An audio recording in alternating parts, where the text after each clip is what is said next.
अस्सलाम वालेकुम। बोल न्यूज हेडक्वार्टर्स में खुश आमदीद। मैं हूं मोहम्मद कामरान। मैं हूं युसरा नजम और मैं हूं आमना अकरम। हेडलाइंस आपने जानी, बुलेटिन में बात होगी। लेकिन सबसे पहले आपको बताएं कि हुकूमत ने आइन के आर्टिकल 63A से मुतालिक सुप्रीम कोर्ट से 4 सवालों के जवाब मांग लिए हैं। अटॉर्नी जनरल ने रेफरेंस सुप्रीम कोर्ट में दायर कर दिया। हुकूमत ने सवाल उठाया, क्या अरकान असम्बली को पार्टी पॉलिसी के खिलाफ वोट देने से रोका जा सकता है? वोट देने वाला रुकन सादिक और अमीन रहेगा? क्या ऐसे अरकान ताहयात नाअहल होंगे? हुकूमत ने आइन के आर्टिकल 63A से मुतालिक सुप्रीम कोर्ट से 4 सवालों के जवाब मांगे हैं। अटॉर्नी जनरल ने रेफरेंस सुप्रीम कोर्ट में दायर किया है और हुकूमत ने सवाल उठाया कि क्या अरकान असम्बली को पार्टी पॉलिसी के खिलाफ वोट देने से रोका जा सकता है? वोट देने वाला रुकन सादिक और अमीन रहेगा? क्या ऐसे अरकान ताहयात नाअहल होंगे?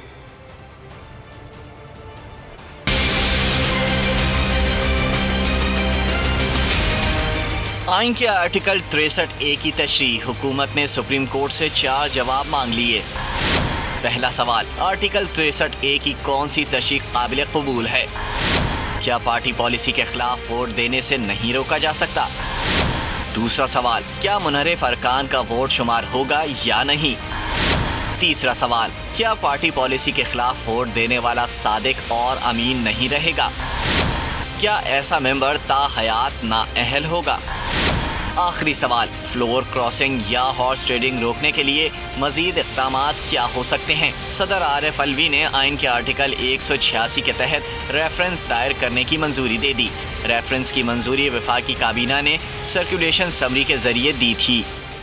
वज़ीर इत्तलात फवाद चौधरी का ट्वीट, कहा आर्टिकल 63A के तहत ये पहला मौका है कि मुल्क में जारी हॉर्स ट्रेडिंग, मौका परस्ती और करप्शन के ड्रामे हमेशा के लिए खत्म हो सकें। उनका कहना था कि PTI से मुनहरिफ अरकान ने अपनी जमात नहीं मुल्क की पीठ में खंजर घोंपा। उन्हें सजा देना इसी तरह अहम है जैसे मुल्क के गद्दारों को दी जाती है। वफाकी वज़ीर इत्तलात फवाद चौधरी ने ट्वीट किया जिसमें उन्होंने कहा आर्टिकल 63A के तहत ये पहला मौका है कि मुल्क में जारी हॉर्स ट्रेडिंग, मौका परस्ती और करप्शन के ड्रामे हमेशा के लिए ख़त्म हो सकें। उन्होंने मजीद कहा कि PTI से मुनहरिफ अरकान ने अपनी जमात नहीं मुल्क की पीठ में खंजर घोंपा है। और हुकूमत ने आइन की शिक 63A के लिए सुप्रीम कोर्ट से तशरीह की दरख्वास्त की है। PTI के मुनहरिफ अरकान के वोट की हैसियत क्या होगी? तहरीक अदम एतमाद के हवाले से ये बड़ा अहम केस है। इसी हवाले से बात करने के लिए इस वक्त हमारे साथ मौजूद हैं आइनी माहिर हैं इरफान कादिर साहब। बहुत शुक्रिया इरफान कादिर साहब, बोल न्यूज़ को वक्त देने के लिए। बताइएगा, 63A के तहत क्या स्पीकर किसी रुकन को वोट डालने से रोक सकता है और हॉर्स ट्रेडिंग के शुबे में किसी को नाअहल करार दिया जा सकता है? कतन कोई इख्तियार नहीं है कि वो किसी को वोट डालने से रोके। हाँ, अगर कोई वोट डाल दे तो उसके बाद जो पार्टी हेड है वो अपने किसी भी मेंबर के खिलाफ डिफेक्शन के लिए मूव कर सकता है स्पीकर को, और स्पीकर जो है वो election commission chief election commissioner को भी भेज सकते हैं, और इलेक्शन कमिश्नर जो है वो इलेक्शन कमीशन के सामने मामला जो है वो ले जाएंगे, लेकिन स्पीकर वोट डालने से किसी को नहीं रोक सकते। अच्छा इरफान कादिर साहब, क्या ये मुमकिन है कि पार्टी पॉलिसी की खिलाफ वर्जी करने वालों के लिए वोटों की गिनती में उनको शुमार ना किया जाए? नहीं, ये मुमकिन नहीं है। वोट की गिनती होगी, लेकिन उसके बाद जो पार्टी हेड की दादरसी है वो इस हद तक है कि वो उसको डिस्क्वालीफाई करवा सकता है, उसको डी-सीट करवा सकता है इस बात को। अच्छा इरफान कादिर साहब, ये भी बताते चलिएगा कि अगर स्पीकर कौमी असेंबली ये कदम उठाते हैं तो क्या इसे अदालत में चैलेंज किया जा सकता है? इस हवाले से आइन क्या कहता है? देखें, अगर स्पीकर कौमी असेंबली किसी का वोट अगर इस तरह से उनको वोट नहीं डालने देते या उनको रोक देते हैं तो उनका ये मामला जो है वो एक गैर आइनी इक़दाम स्पीकर करेंगे, और उसका नोटिस जो है बिल्कुल अदालत ले सकती है। उसका नोटिस अगर कोई शख्स अगर उसको इससे यानी ग्रीवेंस हो तो वो फिर अपनी दादरसी अदालत में। ठीक है, बहुत शुक्रिया इरफान कादिर साहब, आप कानूनी माहिर हैं, आपने बोल न्यूज़ का वक्त दिया। आगे बढ़ते हैं। आईजी इस्लामाबाद ने सिंध हाउस पर हमले से मुतालिक रिपोर्ट सुप्रीम कोर्ट में जमा करवा दी। रिपोर्ट में बताया गया है कि हमले में पीटीआई एमएनए समेत मुलविस 15 मुल्जिमान को जमानत पर रिहा कर दिया गया है। एमएनए अताउल्लाह और फहीम खान के प्रेस क्लब आने पर इज्तिमा ने सिंध हाउस जाने का फैसला किया। आईजी अदालत को बताया कि मुजाहिरीन किसी रैली की सूरत में रेड जोन में दाखिल नहीं हुए। 5 गाड़ियों पर मुश्तमिल काफिला सिंध हाउस की तरफ रवाना हुआ। पुलिस की जायद नफरी होने के बावजूद सिंध हाउस का गेट टूटना शर्मिंदगी का बाइस है। वाकये पर 10 अहलकारों की गफलत पर कार्रवाई की जा रही है।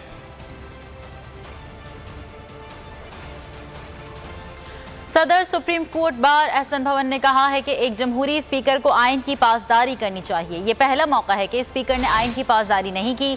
सुप्रीम कोर्ट के बाहर गुफ्तगू में उन्होंने कहा कि जिम्मेदारों के खिलाफ आइन के आर्टिकल 6 के तहत कार्रवाई होनी चाहिए। उन्होंने मजीद कहा कि 63A में वाज़ेह है कि हुकूमत ने जो रेफरेंस फाइल किया वो काबिल समाअत है ही नहीं।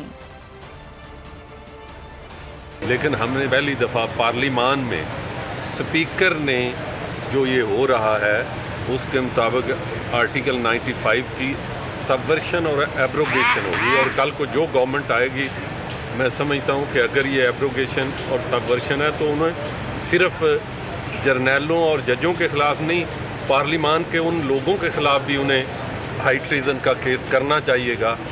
आर्टिकल 6 का जो इसके 63A के बारे में बड़ा वाज़ेह सी बात है कि 63A ये जो उन्होंने पिटीशन फाइल किया ये मेंटेनेबल ही नहीं है।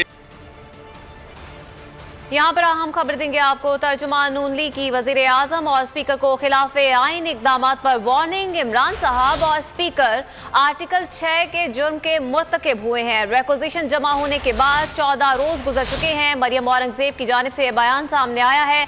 कहा है कि स्पीकर कौमी असम्बली का इजलास ना बुलाना आइन से इनहराफ है। स्पीकर का रवैया तारीख में स्याह हरूफ में लिखा जाएगा। दस्तूर शिकनी, गद्दारी और बगावत है। सजा के लिए तैयार रहे। मरियम औरंगजेब की जानिब से अपने बयान में ये कहा गया है।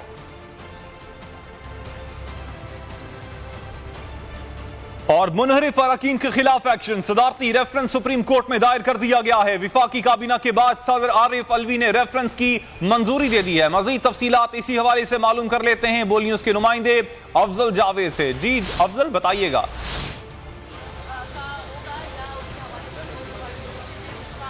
जी देखें, वफाकी हुकूमत की जानिब से जो आर्टिकल 63(1)A है उसकी तशरीह के लिए जो सदारती रेफरेंस है वो अब जो है सुप्रीम कोर्ट ऑफ पाकिस्तान में जो है वो दायर कर दिया गया। और इस सदारती रेफरेंस में जो है सुप्रीम कोर्ट ऑफ पाकिस्तान से जो 4 चीदा सवालात हैं उसके जवाबात मांगे गए। और उस रेफरेंस में ये इस्तदा की गई है कि अदालत जो है रहनुमाई करे कि आर्टिकल 63A की जो है कौन सी तशरीह जो है काबिल कबूल और कौन सी तशरीह के ऊपर जो है अमल दरामद नहीं किया जा सकता। साथ साथ इस रेफरेंस में ये भी इस्तदा की गई है कि क्या पार्टी पॉलिसी के खिलाफ वोट देने से रुकने पार्लियामेंट को रोका नहीं जा सकता है, और क्या पार्टी पॉलिसी के खिलाफ जो है जो वोट अरकान कौमी असम्बली देंगे क्या उनका वोट शुमार होगा या नहीं होगा। और उसके साथ साथ ऐसी जो इससे जो अमल के ऊपर जो अमल दरामद करने वाला जो रुकने कौमी असम्बली है क्या उसके ऊपर ताहयात ना अहली का जो है वो भी अमल में लाया जाएगा। साथ साथ इस रेफरेंस में ये भी कहा गया है कि गिनती के अमल में भी क्या वो मुनहरिफ अरकान कौमी असम्बली जो है वो शामिल हो सकते हैं या नहीं हो सकते। ये तमाम वो चीज़ा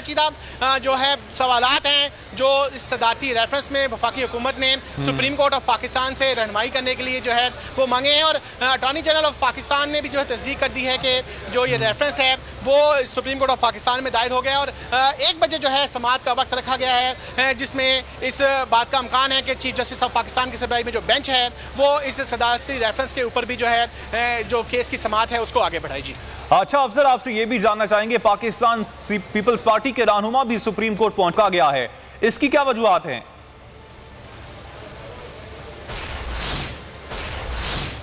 हाँ जी देखें, पाकिस्तान पीपल्स पार्टी के जो सीनियर रहनुमा हैं सेंटर शरीर रहमान, नवीद कमर, फैसल करीम कुंडी और दीगर रहनुमा, वो जब इस सुप्रीम कोर्ट ऑफ पाकिस्तान में जो सिंध हमले के हवाले से जो मैटर जो टेकअप हुआ था, ख़ास तौर पर जो रेड जोन में जलसा ना करने के हवाले से जो वफाकी हुकूमत की जानिब से रिपोर्ट जमा कराई गई थी, उस पर जो नोटिस जारी किए गए थे पॉलिटिकल पार्टीज़ को, उस पर ये तीनों सियासी जो रहनुमा हैं वो आज जब सुप्रीम कोर्ट ऑफ पाकिस्तान की मरकजी बिल्डिंग में दाखिल हुए तो जो वकला उस रास्ते के ज़रिए से जब इन सियासी जमातों के रहनुमाओं ने दाखिली कोशिश की तो वहाँ पर जो पुलिस अमला था वो मौजूद था, उन्होंने उनको अंदर दाखिल होने से रोक दिया और उनसे दरख्वास्त की कि जो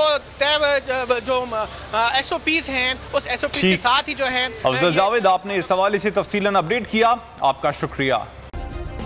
सब्सक्राइब करें और बेल दबाएं ताकि कोई खबर रह न जाए।